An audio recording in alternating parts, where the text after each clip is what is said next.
నమస్తే అన్న అందరికీ నమస్కారం. కువైట్ మరియు గల్ఫ్ దేశాలకు అమెరికా, ఇజ్రాయెల్కు ఇరాను భారీ హెచ్చరిక, గట్టి వార్నింగ్ అయితే ఇవ్వడం జరిగింది. వివరాల్లోకి వెళితే కానీ ఇరాన్ ఎనర్జీ ఇన్ఫ్రాస్ట్రక్చర్ పైన దాడి చేసి శత్రువు పెద్ద తప్పు చేసిందని చెప్పి ఐఆర్జీసీ అధికార ప్రతినిధి పేర్కొన్నారు. పొరుగు దేశాల ఆయిల్ ఫెసిలిటీలపైన దాడులు చేయాలని మాకు ఏమాత్రం ఆలోచన లేదని, కానీ అమెరికా, ఇజ్రాయిల్ మా పైన దాడి చేశాయి. ఇప్పుడు యుద్ధం మరో స్థాయికి చేరింది.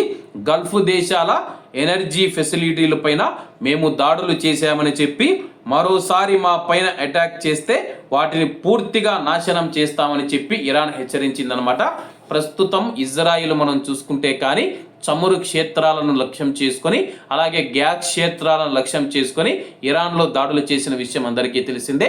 ప్రస్తుతం దీనికి సంబంధించి అమెరికా అధ్యక్షుడు కూడా దీని గురించి మాకు తెలియదు, ఇజ్రాయిల్ ఇకపైన చమురు నిక్షేపాలపైన, గ్యాస్ క్షేత్రాలపైన దాడి చేయదని చెప్పేసి అమెరికా అధ్యక్షుడు హామీ ఇవ్వడం జరిగిందనమాట.